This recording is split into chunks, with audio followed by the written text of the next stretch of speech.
Our dev team for summer 2017 is working on sex education interactive videos for Chinese college students. This video will be going through these following contents to illustrate the project. We did a 500 sample survey to ask college students about the sex education in their college. The result reflects that there are more demands for sex education in college. And let's see some interview about the students. 应该没有吧？我觉得应该没有，应该没有。这个没有吧？没有。还好吧？还好。有可能有吧？略懂。还行吧，还凑合。电视吧？电视吗？对，我觉得电视。好。我是在电脑上看的。电脑上看的。朋友吗？网上。网络啊。对，一般是网络。朋友。差不多，都一样的。都一样。亲身实践，你才亲身实践。是啊，主要是网上，还有书本比较少，主要是网上。有一些就那种，就安全性的吧，就一般就安全措施啊。对，没有。没有。应该吧？应该吧？是高中还是大学？还是哪？就有一点没有选吗？没有，为什么不选？因为好像挺多背的东西的。哦，你觉得有必要要加？大学没有。高中和初中有。高中、初中是有的，有健康课、生理健康课有，但我没有上过。为什么不上呢？因为学分够了。是什么？就是那个艾滋病嘛。看情况吧，就差一点的，就那种就普及性不强的可以加强，有一些地方可能就没有那么必要。这个应该自己了解。有。应该再多一点。再多，但是你不会去上啊。再简单一点我就对了。小学吧，因为现在那个小学的时候，就是诸如什么性骚扰之类的新闻蛮多的呀。什么无良校长、无良教师之类的，所以应该加强他们自己的防护意识啊之类的。Hello everyone, my name is Zhener and I am one of the members on our DERF project. The reason we come up with CSE College Sex Education was because last year when we were participating in one of the startup competitions in New York, we found that the HIV infection rate among Chinese college students are soaring these years. And we also know that the sex education among Chinese college students are not very, are not sufficient or effective.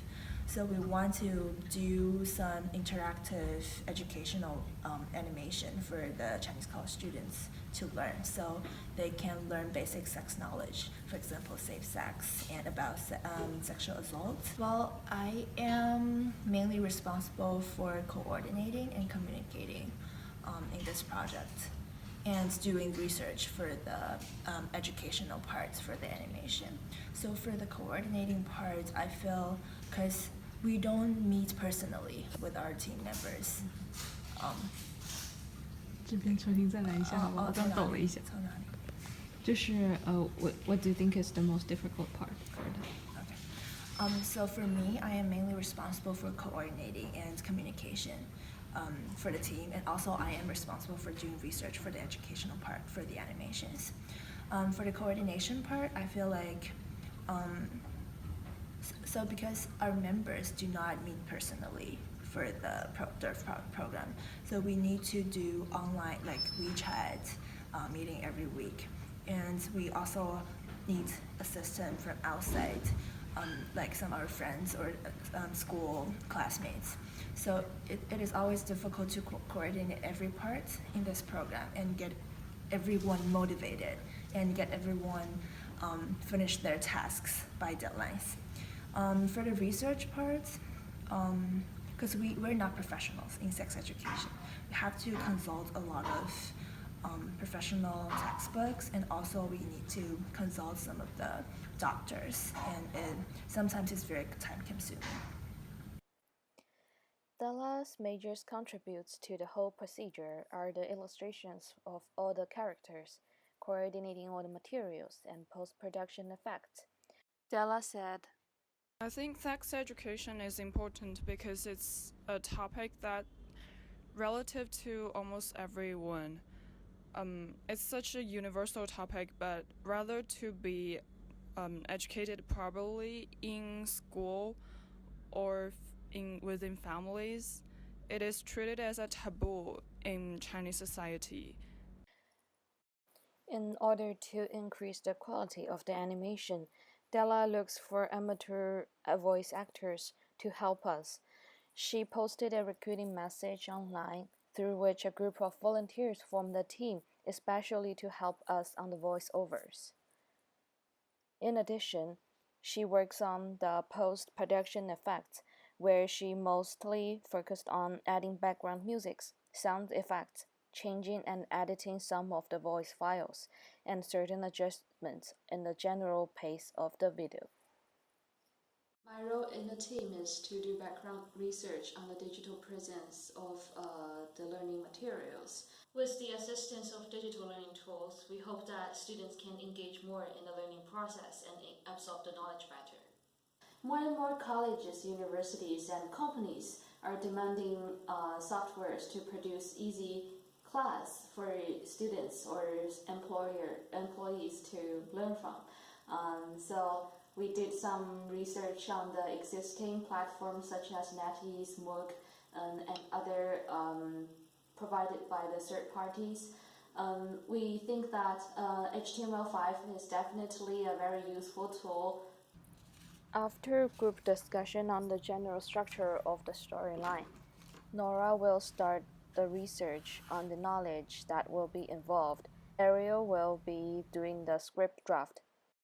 Then we will have detailed storyboards for the illustrations and the productions of animation. Meanwhile, Della will start designing those characters in our animations. In the 3 animations, there are more than 20 characters involved, and each character need to be separated into maybe from 10 to 30 layers for animation production. We outsource the illustrations of backgrounds, the production of animation, and voice acting to volunteers who are interested in our project, more professional in certain fields than we are. The illustrator of all the backgrounds and of the animation is a dear friend of Della named Hu Hao, who is a freshman in Art Center College of Design. He is strongly interested in the topic of sex education among Chinese universities and would like to offer assistance for no reward. Also, we have a clear documentation of different credits from voiceovers to background illustration so that we will put all their names in our animations. Then after several rounds of revising, we will finalize the script, and then Nora will put in the pop-up questions and the final quiz into it. Then we will send it out to our friends for the test.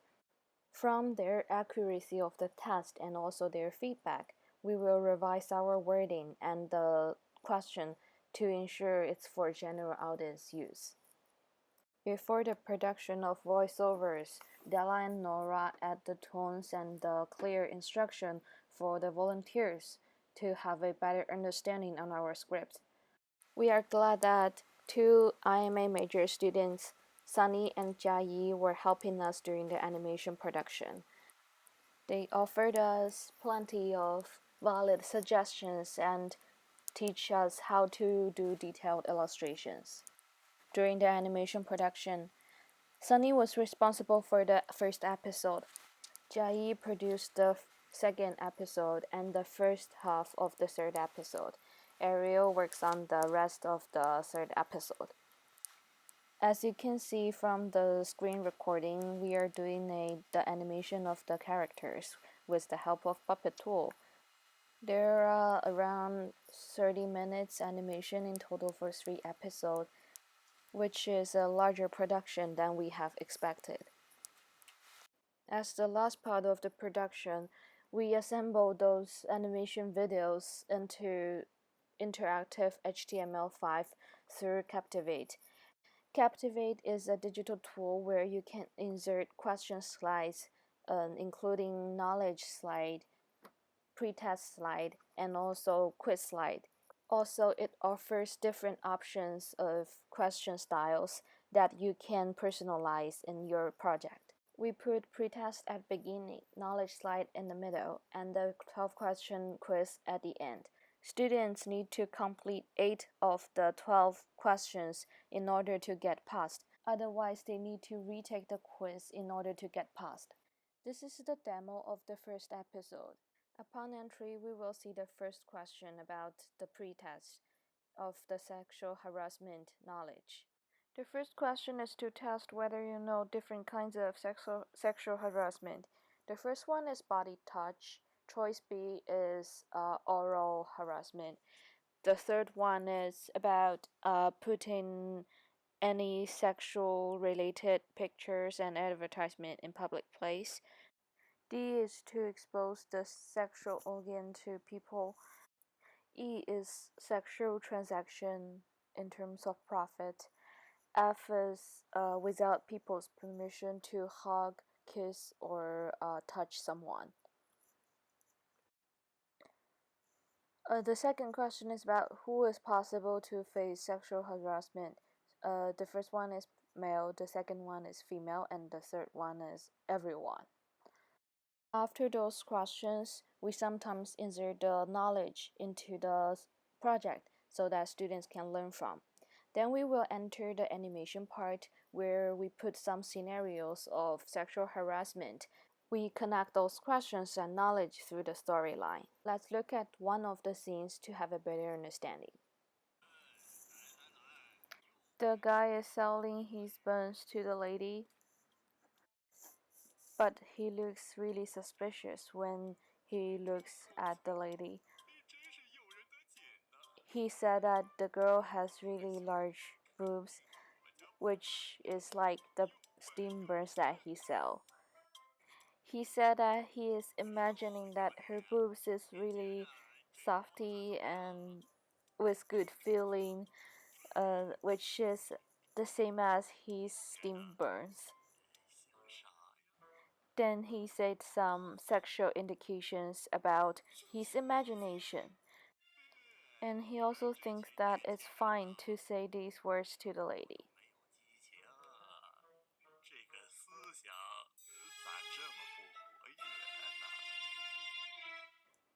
But the lady, she doesn't know what he means, so she just asks for the price of the steam burns.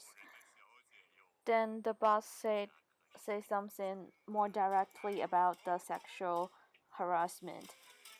He gives more hints in his word that the lady's boobs touch is very soft, which is like his steam burns.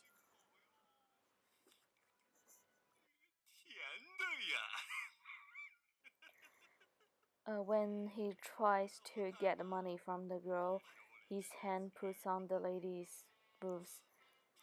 So this is another sexual harassment.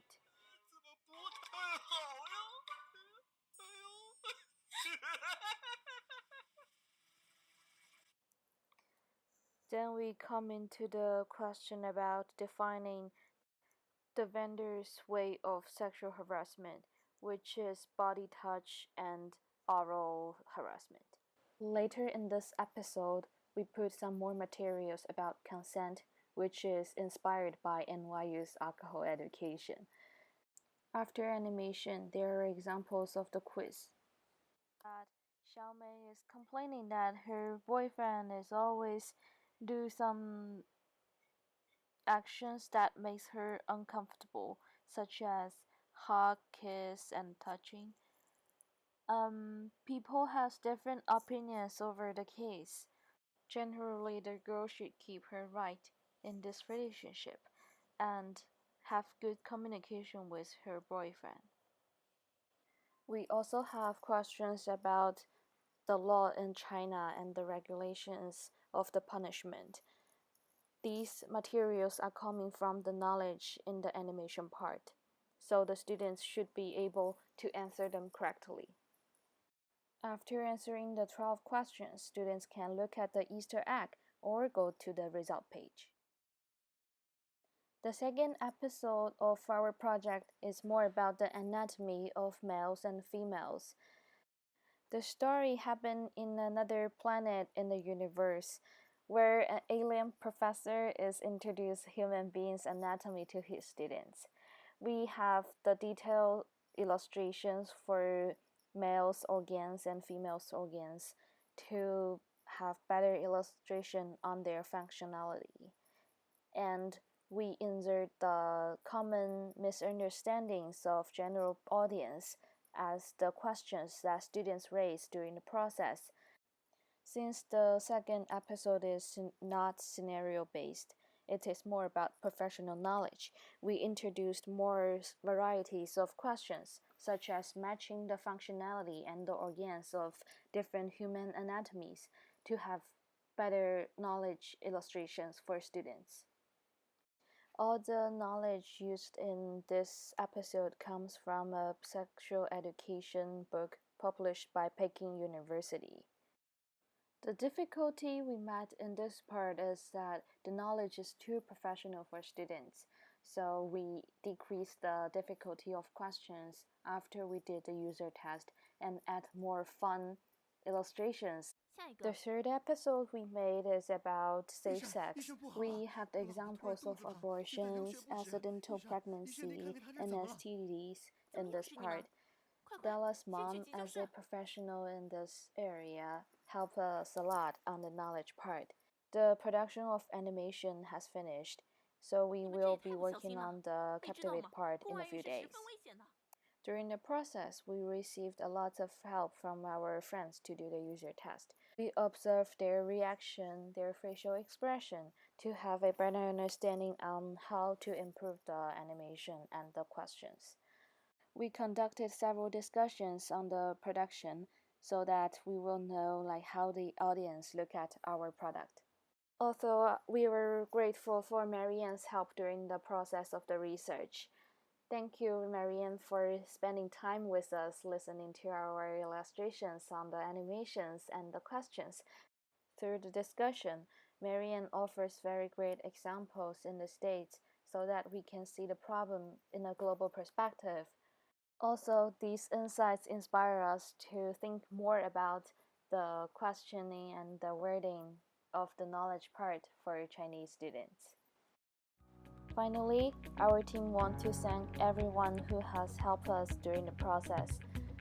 Our team will be working on this project continuously.